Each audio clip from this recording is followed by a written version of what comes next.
Very, very much for being here. Today we have Arnold Ma with us, we have Olivia Plotnick, we have Wendy Chen and myself. So we're going to talk to you about Chinese New Year. So we're going to talk about the beautiful year of ox that is coming, and specifically in the context of, brands, CNY, how do brands and companies celebrate this holiday and how is this year different. So we started this conversation a little bit from the cultural perspective yesterday already. And today I just want to, open up, more insights about what's happening specifically this year, so we can still talk about culture as of, year of ox, and then we move on to brands, companies, and of course consumers. As always with Clubhouse, we're going to be having a guided conversation, but at the same time, if you would like to add something, just raise your hand and I will be very happy to bring you on stage. And yeah, maybe Arnold, Olivia, and Wendy want to say a few words about them as well.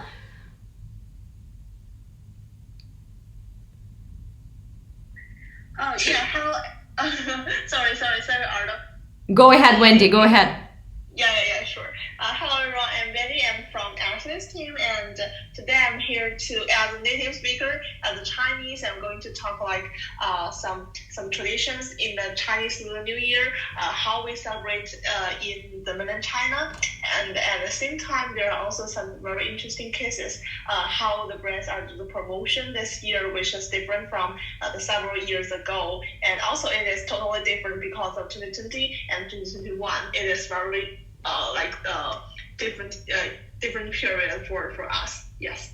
Gorgeous. Arnold, go ahead. Hi guys, welcome to the room, and thank you Ashley for hosting this amazing room. I think it's a really, really great topic. I personally love Chinese people, Chinese cultures. I'm Chinese, I was born in China, I grew up in the UK, so I would love to hear more from Wendy, who has, I'm guessing, is probably bit more knowledgeable than me on kind of Chinese culture, and especially New Year side. So I'm the founder and CEO of a digital marketing agency or a few other projects, and we work with clients mostly to help them to understand, engage with Chinese customers. More recently, we've been working with people like WeChat and Alibaba to globalize as well, and looking forward to hearing what everyone has to say. Gorgeous. Thank you, Arnold. Olivia? Hi everyone. So my name is Olivia and I'm coming to you from Shanghai. So I've been living here for the past 6 years and just totally fascinated and slightly obsessed with Chinese social media and Chinese culture, how people are interacting with social media and e-commerce here. So I'm that creeper on the subway looking at what everybody on their phone is doing and reading and watching. And I currently run a social media marketing agency out of Shanghai. So we have a small team where we help mostly medium-sized brands with their social media to reach consumers in China. So I'm super excited to talk about this topic. I think it's especially interesting because of everything that's happened over the past year. I was here last Chinese New Year, and just seeing the contrast currently on the ground, how it is already quite interesting. So excited to talk about it tonight. Gorgeous. Thank you so much, Olivia. And guys, with this, let's start digging deeper into our topic today. So we're talking about CNY and specifically about the year of ox. I would like to start setting the stage a little bit with the cultural aspect. So I think all of us can very briefly introduce our favorite, cultural or specifically year of ox or celebrating Chinese New Year kind of tradition. And it's not just about, for me, it's not just about eating great food. It's about making and sharing great food with people. And I think a lot of people focus, when people talk about Chinese culture and Chinese tradition around Chinese New Year, people focus on the celebration itself a lot, and not enough emphasis is put on the actual preparation, because that's when all the hustle and bustle, when all the atmosphere happens. Even just having people visit. I remember when I was young, living with my grandparents, during Chinese New Year, around those few days, we used to always, the bells would never stop ringing. Our uncles and aunts would come over, cousins would come over, we would catch up and chat, and back in the day, they would stay up all night playing mahjong. The kids would like stay up all night playing, and I think as far as cultural insights go, there's not enough emphasis put on like the preparation and kind of like the build up to Chinese New Year.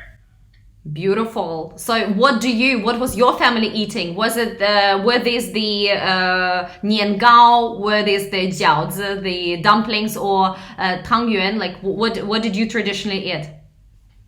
Yeah, it's a good question. So we are up in the north. I'm from Xi'an, and we had mostly savory stuff. So it would be stuff like jiaozi would be like obviously a massive thing, and also we had a lot of like meat. I don't know if you know like la rou. It's kind of like Yeah. Right, like cured meat where we would like fry up, or we would like prepare like lu rou as well. So it's kind of like braised meat. You get like pig ears, pig trotters, like all the offcuts that I actually really love, and all my favorites. I know, exactly, right? Like I know a lot of people in the West don't like those cuts, like pigtail. Oh, I love pigtail. It's like absolutely amazing. So like that's the kind of stuff we would eat. That's perfect. That's awesome. Wendy, Olivia, who wants to go? Wendy, Olivia, who wants to be next? Yes, I can share my favorite tradition in China. Actually, my favorite tradition is also about food. I'm not sure whether you know that in the north of China, we always eat dumplings in all the very important festivals, especially in spring festivals. And every year, I remember that my family, with my grandparents and my father and my mother, my uncles and my aunts, will sit together for the whole night to make the dumplings. And besides the normal dumplings, we will put some corns in the dumplings and also some red beans. And which means that tomorrow morning, as like in the next day after the Chinese New Year Eve, we will eat the dumplings at breakfast. And at the same time, if you eat the dumplings with the corn or with the red beans, you will be super lucky. It's like if you got money in the dumplings, the parents or the grandparents in the family will award you like another 500 RMB. I think just in my family. A fortune. Yeah, yeah. So everybody that morning will think that I have to work very hard. I have to eat a lot to eat more money, to get more money from this campaign. And the red bean means that you will be very lucky, and the corn means that you will be very rich in this year. Yeah, I think this is the most interesting part. But always after that day, I feel really tired and I feel really like exhausted of eating dumpling, this tradition. But it is always very interesting for me. Yeah. Beautiful. Thank you. Yeah, so unfortunately, I haven't had the chance to have a wonderful home-cooked Chinese New Year dinner like Wendy and Arnold probably have. But I will say that one thing that always signifies for me the coming of Chinese New Year is in Shanghai, around a couple weeks before Chinese New Year, you can start to see all along the streets, they are taking out fish and like salted fish and hanging it just from everywhere in the streets. And of course, one of the biggest parts of the Chinese New Year dinner is to have fish or meat as well. So this, to me, whenever I see the fish coming out on the streets, I know it's time for Chinese New Year. And there, I was just about I was mentally preparing myself to hear lanterns or some other decorations, and then she goes, when they go on the streets and they hang the beautiful fish. That was of course unexpected, but absolutely gorgeous and lovely. And why? Some people might be wondering, why exactly fish? What's up with fish? Why everybody wants to have you? Wendy? Yes, because yu fish. This means every year you will have like some I don't know. I'm not sure whether I use the right like English. Surplus. Yeah, it's like you will be very rich and you will also have more than enough. Yeah, absolutely. That's gorgeous. And I love how Arnold mentioned Mahjong very briefly, when in fact Mahjong, I would say, for majority of the country is like the central gaming tradition and the most important game during Chinese New Year. I was just reading earlier today in the news that this New Year, because obviously a lot of people are not traveling, and a lot of overseas Chinese that are living, from Australia to the US to England to Malaysia to wherever in the world, they cannot go back to mainland China due to restrictions. So already 2 months ago, Taobao started selling, Tmall Taobao, so the international app, they actually started selling Mahjong sets. And so far they sold more than 40,000 automatic Mahjong machines and 15,000 this kind of home Mahjong machines. So people are bringing New Year truly home with these beautiful Mahjong machines this year, which is absolutely gorgeous. And I myself, as an avid Mahjong player, I can only relate to that. I'm also considering to get myself an automatic machine. As we are right now a little bit, we set the stage when it comes to the year of the ox and what's to come. Let's move on to brands and talk a little bit like a freestyle about how do brands actually celebrate? How do brands help consumers celebrate Chinese New Year typically? So there's of course some packaging designs, there's special product collections, there's a lot of promotions, there's a lot of campaigns. So let's just freestyle and talk about that. Olivia, would you like to go first? Yeah, sure. So, I think we can take it from the FMCG category first. It's a huge time for FMCG brands. There's a lot of, like at-home snack foods being sold, especially this year. I think it's going to be, they're predicting it to be even bigger, especially than last year. A lot of people are staying home. They're not traveling. And then when you look at kind of the bigger campaigns that brands are doing, I just saw yesterday, you might have seen the Apple's Chinese New Year video came out. Every year for the past, I think 3 or 4 years now, they've released a really beautiful video shot. They say that it should have been shot all on the latest iPhone model. And this year's actually, I don't know if anybody else has seen it, but people didn't like it so much. They didn't feel like it was, like it really hit home that well. There's a lot of criticism that it was almost came at it from too Western a point of view. But you have a lot of these other brands doing really beautiful, long form video.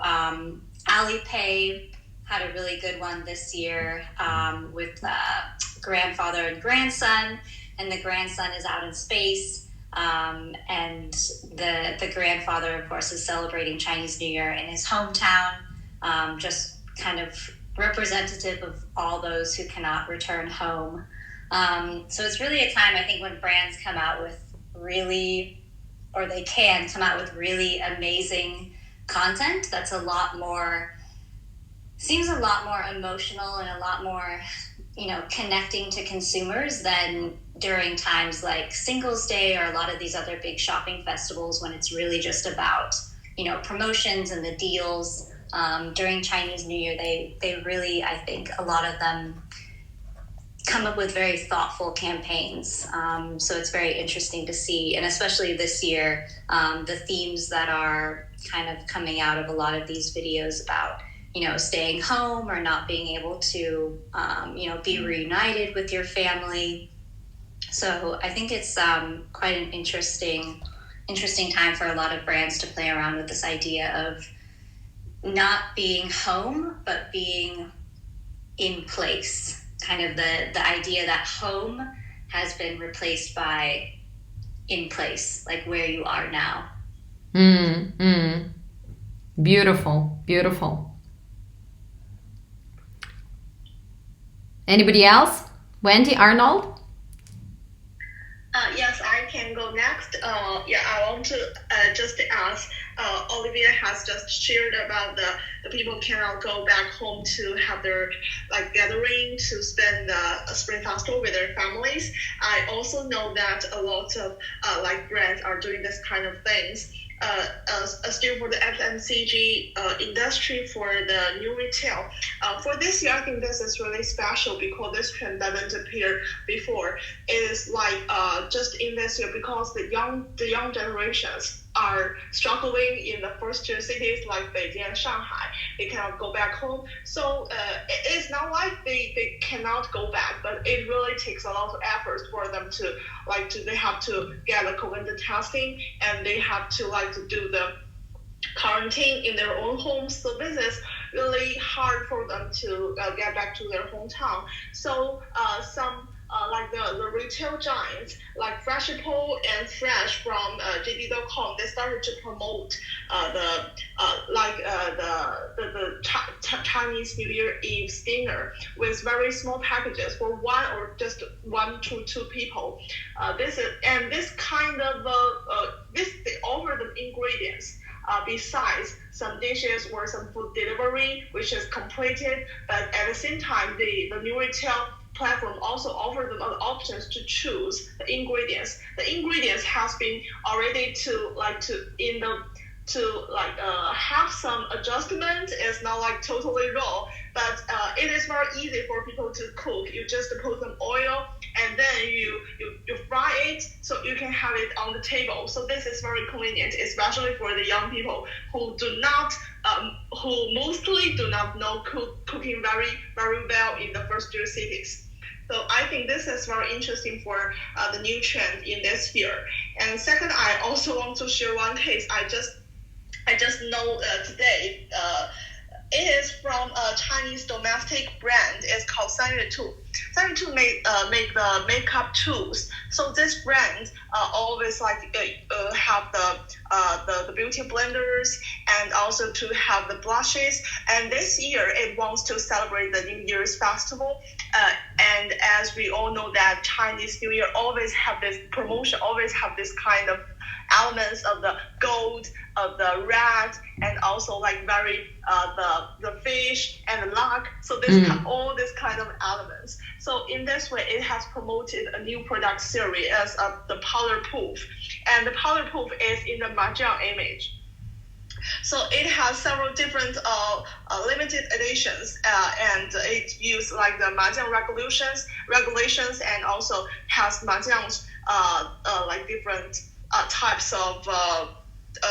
types of these images to promote. So this is very interesting and this is very pretty. I think if I am a consumer and I can get delivery very fast, I will buy one. Yes. Perfect. And what is the product again? So it's I understand it's in the shape of mahjong. It has the also rule book. But what is the product itself? It's a powder proof. It's very similar to a beauty blender. Ah, I see. Gorgeous. Yeah. I was just earlier today in the office. I just figured out that somebody in our office purchased a set of chocolates that look like mahjong chips. So mahjong is everywhere. It's at home, it's in the office, it's even in your cosmetic box. Beautiful. Thank you so much, Wendy. Yes. Just want to add a few things. I don't think I can add much. Wendy, thank you very much, and Olivia as well. I think you guys covered pretty much all the major things on Chinese New Year campaigns. I think it's really important for brands to also think about customizing specific products, or even if not products, at least packaging, because as we know, gifting is a massive thing around Chinese New Year. Even if they can't physically visit each other, people will still be sending stuff to each other. So having a Chinese New Year package, a lot of brands do this. Pretty much every brand in China, especially package Chinese New Year gift, or even a specific product for Chinese New Year. Loads of brands, everyone from Nike through to Cartier, will have specific Chinese New Year products that you can buy and then gift. Even tech companies, mobile phone companies. So that's one big thing. And also just to echo on what the others said about ads around Chinese New Year. I'm glad actually, Olivia, you didn't go into too much detail of the Apple ad and also the Alibaba one, because I've actually deliberately avoided to watch any Chinese New Year ads this year. Because we have a live stream on the 10th of February where I'm going to be watching with Tom Chinese New Year for the first time, and we'll be watching all of them and then providing live reactions. So I'm really trying to avoid them right now. and it's really hard because I love watching them. No spoilers. Cheers on the reactions. Yeah, but the best thing about this is like I think like brands really go all out for Chinese New Year ads, especially on like the cultural connections and affinity with like customers. So anyone who's in like getting into China for the first time, it's really good practice just to watch the Chinese New Year ads and then trying to like understand what the cultural reference is. And that's the reason I love them, because Chinese New Year is like best time for brands to build affinity with customers, because I think people are very emotionally receptive when it comes to like those kind of messaging around Chinese New Year. Absolutely, and I think this is a gorgeous summary. What I'm seeing here as well this year, different from before, is that this year it seems that a lot fewer brands are going big for Chinese New Year, because traditionally this is the holiday. This is obviously not 11/11, but it's as Olivia said, right? It's something to connect with customers, to talk about family, to talk about the hot topics, to talk about the family issues, right? Somebody wants you to get married, and then you can run an ad about being a strong and independent woman, right? Especially for Chinese New Year. And a lot of these kind of social discussions, they were actually shaped very often in the times of New Year, because brands would be speaking up about those topics, and that would be, again, very, very emotional, beautiful connection. I remember one of my favorite ads, and Arnold, no spoilers, it's from many years back, one of my favorite ads ever, and it was also timed for Chinese New Year. It was the Didi Chuxing app, where essentially a girlfriend brings her boyfriend to the dinner with parents, right? And he is, according to Chinese beauty standards, he is not the most, kind of handsome guy. So he's a bit chubby, and he just doesn't really, fit the parents' standards. So they sit there very grumpy. And then they basically look at him and say, "And you are?" And then he basically shows his Beijing University graduation certificate. And then father says, and then suddenly he shows his 3 apartments in Shanghai, like the Zhengjian. He shows the essentially certificates of ownership of these apartments, and then the next thing he shows the car key to BMW, and the next thing suddenly his credit card with like diamond credit cards falls on the table. So basically parents are suddenly blown away, and they say, "Okay, my dad, basically get the bill, this boy is kind of okay." And suddenly Didi Chuxing logo comes up, and they say, "Well, in our company we also check drivers very very severely, right? We check and we do background checks on them as well." So it was something launched during I believe the holiday season, and it was something hitting on the nerve of the society, because everybody was making fun, like, why parents always want you to marry the rich guy, how about love, this and that. So it was a joke, but at the same time it was a conversation starter. And what I see is that this is a great opportunity, but on the other hand, this year, right, it's a great opportunity to connect emotionally with the clients and customers in China. But at the same time, this year we see very few big activations, and it seems that due to a variety of reasons, maybe they want to save some budget for later. Maybe they understand that right now people are not in the mood because of the fact that they cannot go to hometown, because there is an outbreak could happen, etc., etc. But I just see that compared to other years, it's a lot less ads than before. I do not know whether Arnold, Olivia, Wendy, whether you see the same thing. It's an interesting point you made, actually, Ashley, and I think in general, I haven't. Again, I'm trying to avoid like log Chinese New Year. You will see it when you get your hands to it. Exactly, but I think the point you raised is really interesting, because should brands be like investing heavily in Chinese New Year, or should they actually save that? Because there's a lot of noise around Chinese New Year, and a lot of people invest a lot of money. Unless you're like a really big brand in China already, like I would probably actually advise you to save that resource and budget, maybe for like a different time when you can make a bigger noise and bigger bang for your buck. Absolutely, and I agree with you, and I think that's what brands are doing. Olivia, please go ahead. Yeah, I think that's a really actually great point. A lot of brands, they feel like they need to do something, but because it's Chinese New Year, but unless you have the budget of Didi or Alipay or Apple or Nike, there's just so much noise going on, and I think people are so people are already overwhelmed by content and noise in China. So, you have to think hard about what type of value you're really providing. And I think, going back to your point of, does this year seem different? I think it really, I can't put an exact figure or number or, finger on it, but it does feel like it's not as grandiose this year. Just, offline and online. I think there's kind of this feeling of there's still so much uncertainty going on. Just in Shanghai 2 weeks ago, we had more outbreaks here, whereas it's been relatively quiet for quite a long time. And now there's, a few cases popping up, and there's been neighborhoods shut down. And so people just aren't sure what's going to happen. And it kind of seems like that's translated into, what brands are doing. They're not going over the top this year. Everybody seems to be kind of holding their breath a bit to see what happens. Yeah, absolutely. I have two hands here with us. Let me see. We have Mijana. Mijana, I'm bringing you on stage. You were the first one to raise the hand. So we are going to be joined in a second. Hi, how are you? Hey, hello, hi. Wonderful to see you, Mijana. What do you want to add when it comes to CNY celebration this year? Looking forward. Yeah, I would like to know if there are any differences with our Christmas business, our biggest holiday here in the Western world. General questions.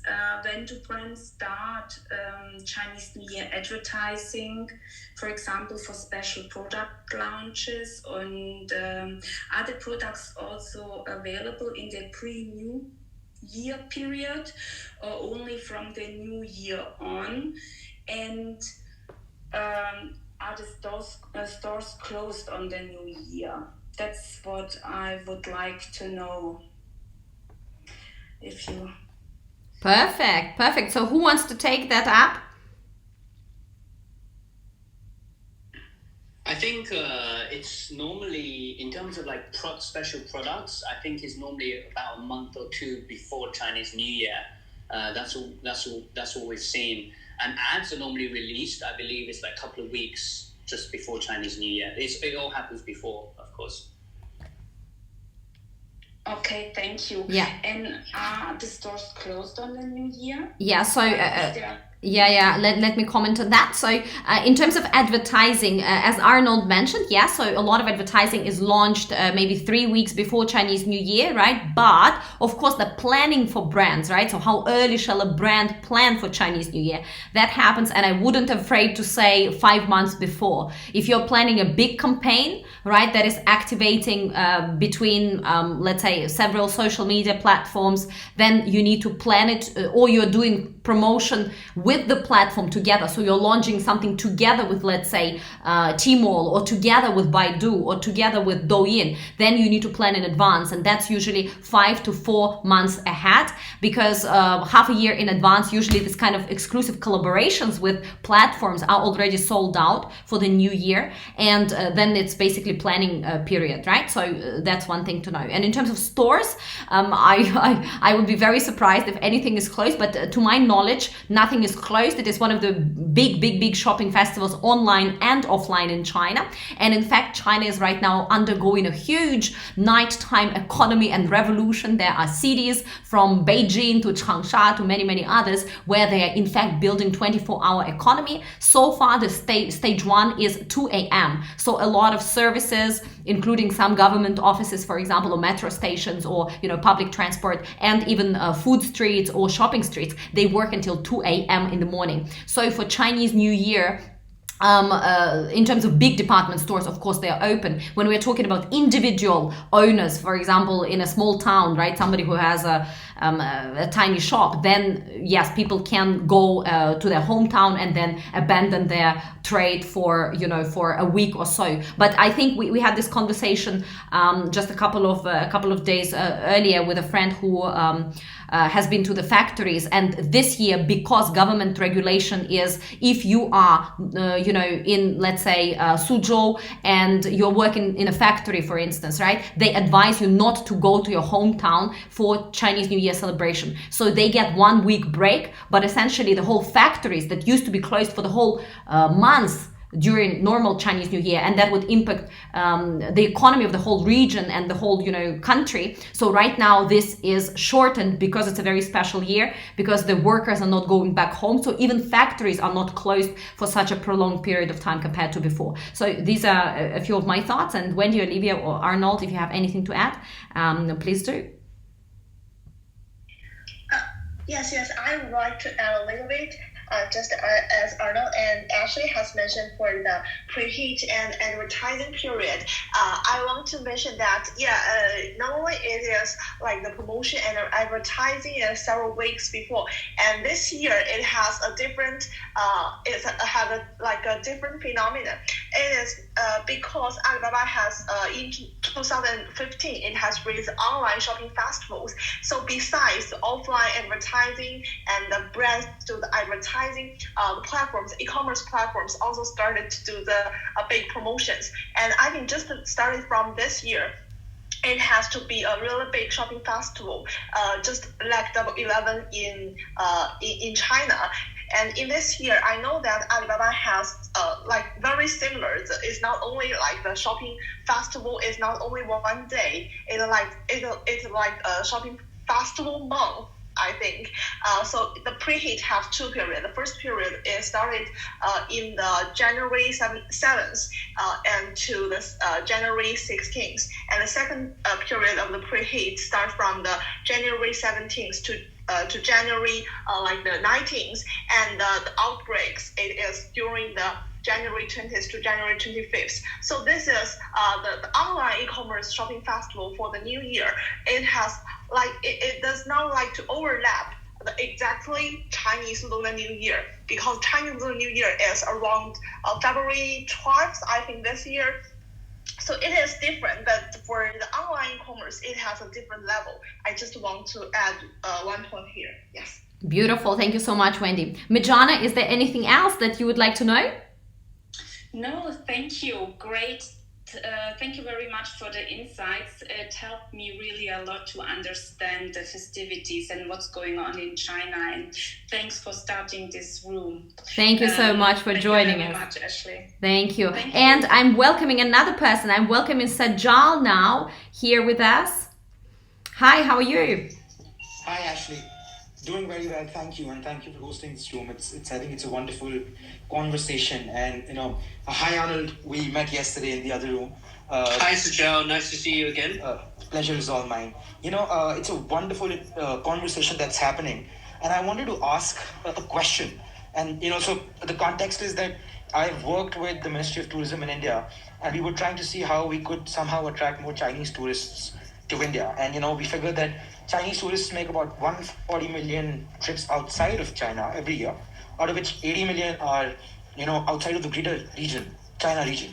Now the question is, the current ecosystem and the current situation that we have, how is the travel industry really, and the travel brands coping up with the current situation? Because when I last heard, my sense is that during the National Day Golden Week, things were starting to open up. Is that still the case? Are people not traveling? And from what Ashley you said, that the number of days when people getting off has that been reduced? And secondly, the second part of the question is, what does that mean for the travel brands? Are they using that time to passively attract more tourists? In the sense that, are they using social media platforms to lay the ground for when things open up? And how is this being interlinked with the fact that international travel might not have enough opportunity, and domestic travel might open up earlier? So I would love to know what's happening with the travel brands specifically in China at this point, and especially during the New Year's period. Thank you. Can I jump in, Ashley? Absolutely. Cool, so Joe, really good questions, and I think we touched on this very, very briefly yesterday. I can't remember who asked the question, but so for me, in my opinion, and like during times of pandemic or times of crisis, is always the best time to build customer affinity. And whether you're a travel brand or an FMCG brand or a luxury brand, I think when people are buying less, it's actually a great time to start to ramp up your content, ramp up your basically all of your soft like marketing tactics and execution and strategy. So what we're doing, and I'm talking from experience now, we work with the Marriott Group in China. What we're doing for them is creating channels around different subcultures.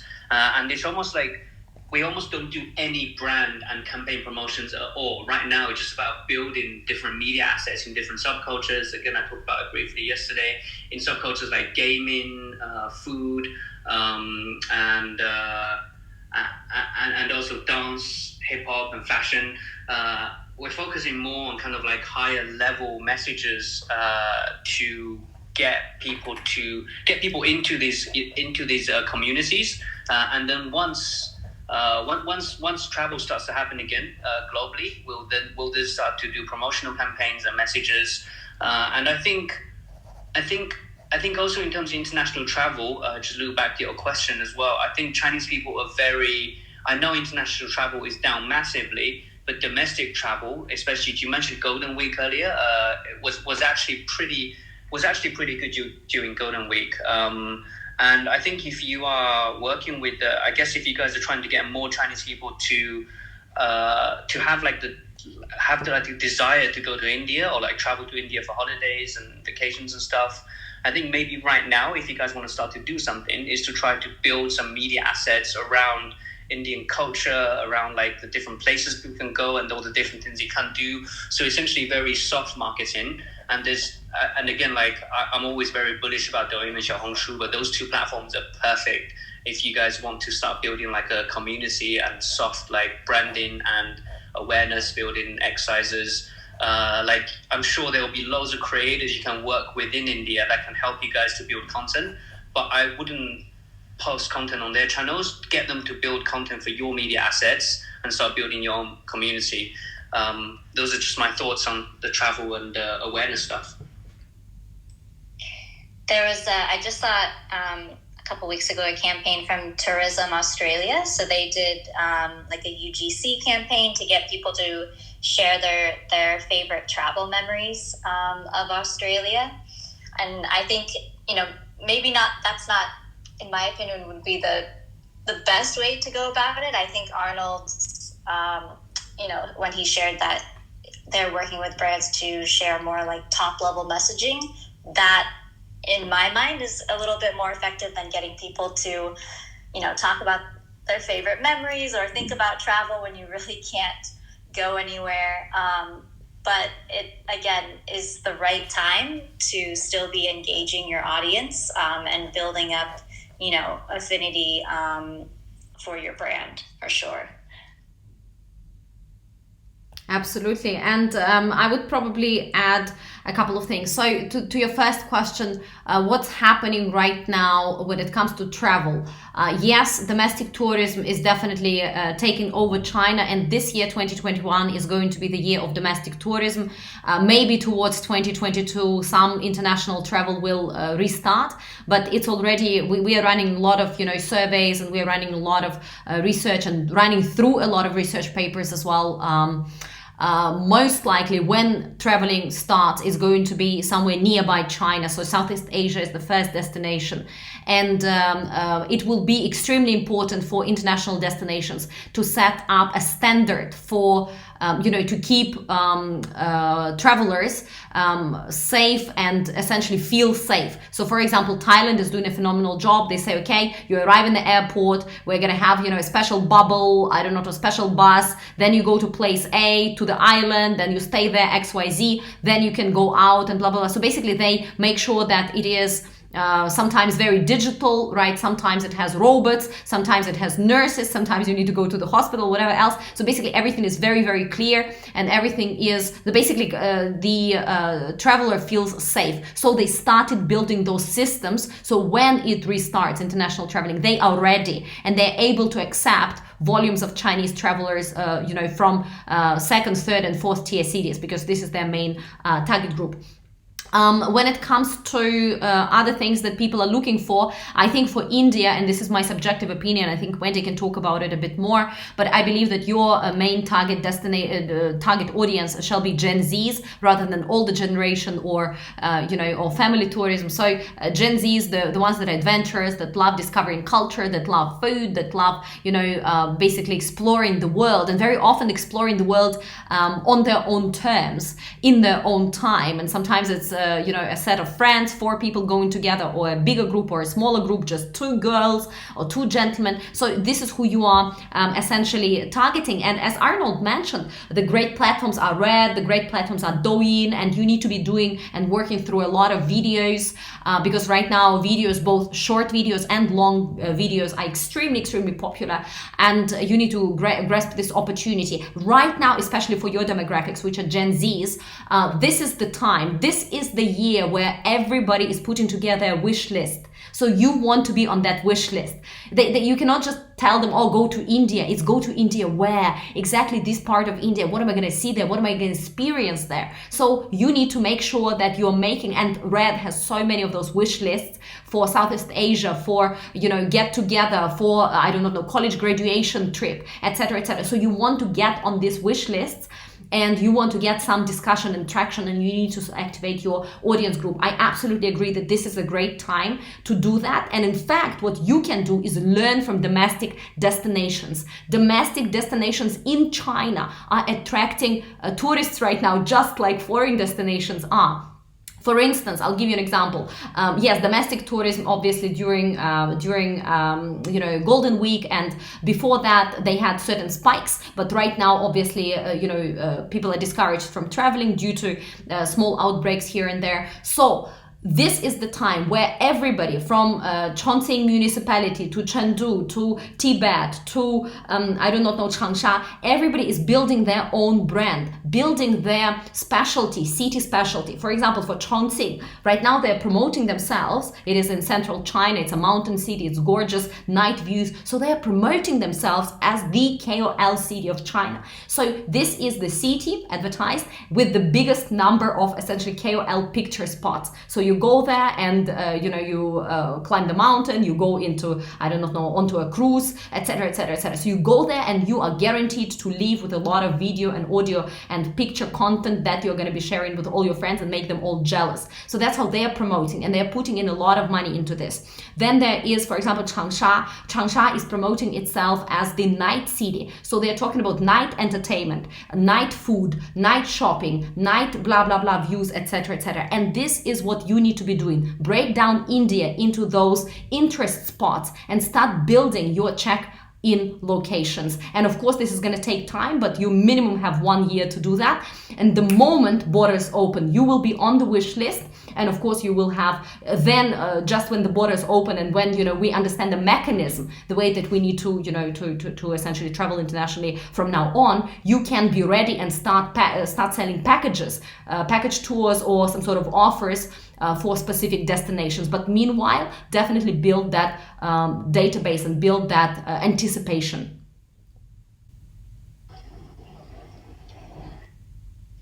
That's very helpful. Thanks a lot. And we've tried doing some of these things, especially the we're trying to work with them, but building specific circuits as such of time. I think that's all I had for now. And thanks a lot. Thanks a lot for sharing your thought. Thank you so much, Sajal. Awesome stuff. So guys, if you still have any questions, do raise your hand. Do raise your hand right now, and we're going to bring you bring you onto stage to actually chat. Meanwhile, let's talk about some other things that are happening every year during Chinese New Year, which are extremely interesting. And we already spoke about some traditions, food traditions, and what is the year of the ox is going to be like. But let's also not forget that this year, Kuaishou, Douyin, and Baidu, etc., they started launching and running these campaigns for lucky money, right? Sharing money, sharing red envelopes, and sending essentially, good wishes and good luck to people, in your network. So it's very similar to Alipay, but the regulations, right, the rules are essentially a little bit different. So that is absolutely gorgeous. And also another tradition that we shall know and mention is that Alipay for many years now has been essentially doing this collecting fu, right? So fu is essentially happiness, right? So collecting and sharing fu. You are collecting lucky money on the platform, and then you can reuse it like coupons next time when you are purchasing. So traditions are, of course, coming from the past, but at the same time, new traditions, digital traditions are being created as we speak in China right now. I don't see any hands so far raised here, so we're gonna wait for you guys to ask your questions. And meanwhile, Olivia, Arnold, Wendy, is there anything else that you would like to add and talk about when it comes to this specific topic? Yes, just as Ashley has mentioned for the lucky money, yes, so I think for me, this is a very interesting tradition because it is very new actually, but for the several years, I just as from my point of view, I have attended to the Alipay Lucky Money for so many years to collect the full letter, the happiness letter. And for this year, because they are inspired by Alipay, which Ashley has just mentioned that. So for the different platforms, I know that they have different amount of this kind of lucky money. So for Kuaishou, so Kuaishou is really a superhero app for this year. And Kuaishou also the last year, 2020, I remember that it has cooperated with Chinese biggest gala, Chinese Spring Festival, CCTV Gala, to deliver the lucky money. And for this year, Kuaishou is going to deliver the money of 2 billion RMB, and for Baidu, it is going to deliver the money of 2.2 billion, and for Douyin is 2.1 billion. So all of these platforms have a really big budget of this kind of lucky money delivery. And at the same time, if you want to have this cash or want to have this kind of a red package, you have to attend their own like the platform campaigns. I know for this year, JD.com has created a new interactive game. So this is very similar to the Double 11 Shopping Festival's time. The different e-commerce platforms created different interactive small games. So for this year, it is JD.com created a new game called the Gold Ox. And it is very similar. I think the format is really the same. It's like you join a team and then you both to read this kind of different to read this ox, and then you finally you win and then you got the cash from this campaign. I think the format is really similar, but this kind of interactive game is really popular in China's e-commerce platforms to attract the consumers. Yes. Beautiful. Thank you so much. And by the way, when it comes to lucky money and in general anything that is promoting spending, this is probably going to be the story of this year 2021, specifically because we have right now a lot of young people, millennials, and Gen Zs essentially saving money. And why are they saving this money? Because they're investing it in financial markets. Yes, they are so cool. They invest it in financial markets and funds as well. And that is why, the government and obviously e-commerce platforms are trying to promote spending. And this is going to be a very delicate balance between, obviously empowering young people to invest more. And more than half, if I'm not mistaken, of all new investors in China last year were those millennials. or was it Gen Zs? It was no, it post 95s, I think it was even. So basically, very very young people. And what is it? Where was I going with this? Yeah, so basically promoting, making sure that they are empowered and they have savings and they are, you know, participating in this fund investment, but at the same time that they keep spending to keep the wheel rolling. So this is a very delicate balance and dance. We have one more hand here by Christoph. Christoph, I'm bringing you on stage right now.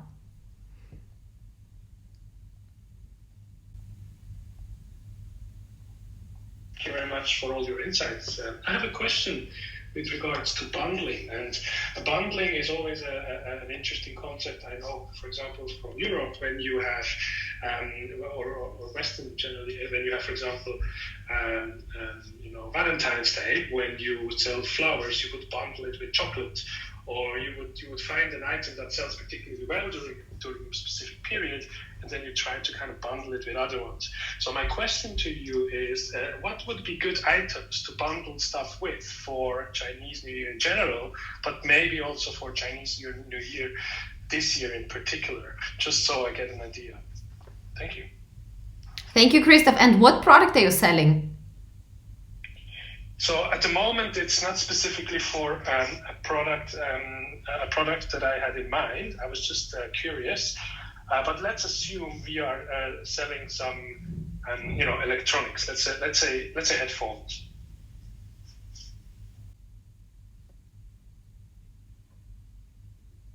Great. Arnold, would you like to take this? I saw that you were unmuting the microphone and then it jumped right in between whatever you wanted to say. Sorry. Yeah, no, it's okay. It's okay. I was going to jump in actually, but then Christoph, you said you were selling headphones, so I was actually really stuck. Like, what you can do? You can another item too. You can find another item too. But in general, like anything to do with health is really good for Chinese New Year. Like in general, just like gifts around health is really good. So I remember when I was young, we used to always, my grandparents and my uncles and aunts used to always get presents around health. So, and also stuff like fruit. In China, this is not like a big thing in the West, but in China, people give big boxes of exotic fruit, or even just like apples and peaches and stuff. Is always a really good gift. And this year, especially, I think if you guys are doing headphones, maybe you can do something around like technology that's focused around health and fitness. There's loads of products I'm sure out there that you guys can do at like a relatively low price that can help with that. Fantastic. Thank you very much. Absolutely. And I would say health is absolutely the most important thing this year. Another thing, anything to do with family. So depending on your consumer group, if, for example, you're targeting older people, then give them something for other family members, something that they can use as, in combination. Like I do not know, have one set of headphones and then you give another tiny little thing, I do not know, for I don't know, headphone storage for the child or something like that. So something for the family, sharing with the family. And another great idea, what a lot of banks are doing and pretty much all luxury brands, they also give you beautiful hongbao, so the red packets, but they don't just design them and make them cheap, they make it absolutely gorgeous. So they give you a set of hongbao, so when you go around your friends and your friends children and family and you give lucky money, then you also kind of show off because you have this beautiful packet which comes from a brand and is just really really beautiful design and great quality. So it doesn't necessarily need to be big brand, but it just needs to be gorgeously designed envelope. It can make a lot of difference if it's done right. So even simple things like that can definitely help. Fantastic. Thank you very much. Oh, by the way, regarding the envelopes, I have a question. I heard from some people that they're not allowed to be white inside. So we have to pay attention for that. Is that red? White is the color of death. We don't want them to be white. Wendy, is this correct? Am I right? White is no. No, white and black are like both are not really proper colors for the Chinese New Year festivals. So this is not really good for Chinese people. Absolutely. Thank you. Thank you so much, Christoph. I'm bringing another guest on stage. We have CJ here. Hi, CJ.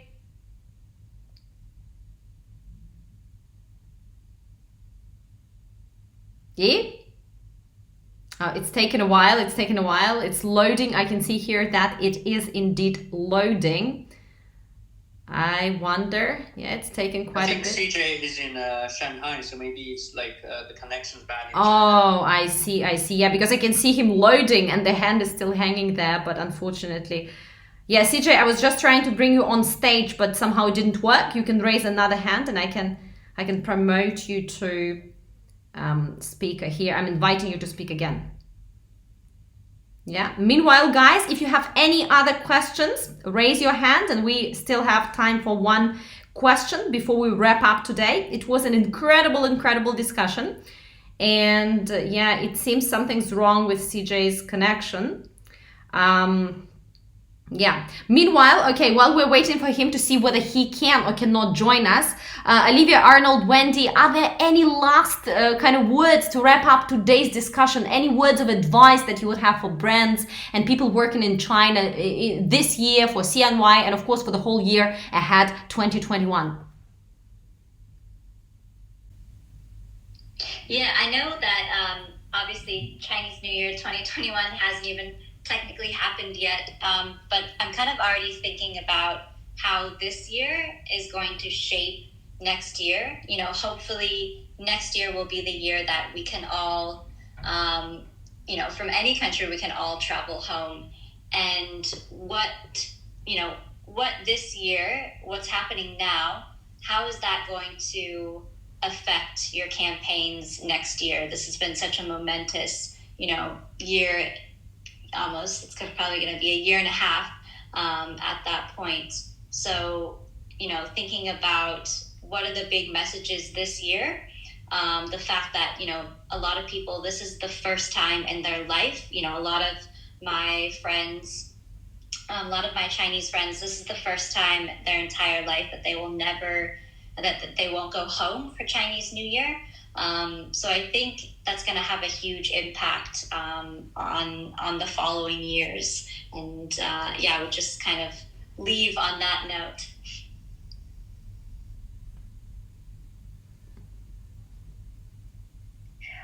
Yes, for me, I would like to talk about more like what brands can do.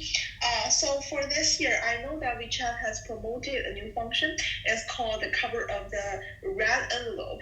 And the red envelope is always like the very interesting function in China in the Spring Festival, because especially from the parents or from the elderly group to get to the young generations.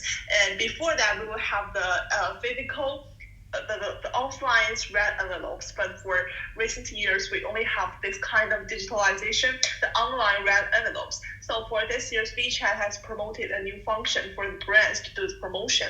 It's like as a brand, you can create your own red envelope cover, like use your brand logos to use some localization images and some icons, and in this way you can deliver your code in your WeChat official account, and the consumers can take this kind of invitation code, and then when the consumers wants to send out the red envelope, you can use the invitation code to utilize this customized, this kind of properly designed cover, so which is really different and which is really special compared with the normal cover everyone is using it. So this is very interesting for the brand who can use a really small function to do the branding and to make this kind of Spring Festival a little bit more related to your brand's promotion. I think this is very interesting. Yeah. Absolutely, and this is quick to use. Yeah, absolutely. Yeah, very quickly. Yeah. Arnold, anything to say? I think everything's been covered actually. Again, like I've deliberately been trying to stay out of Chinese New Year campaigns this year. So I'm a bit blinded at the moment. Awesome. Well, let's go get them, guys. Thank you very, very much, Olivia, Arnold, Wendy, for being with us today. And guys, of course, thank you so much for spending this hour with us. We spoke about Chinese New Year, the year of Ox. We spoke about what brands are doing to promote and how this year, of course, is different compared to all years ahead.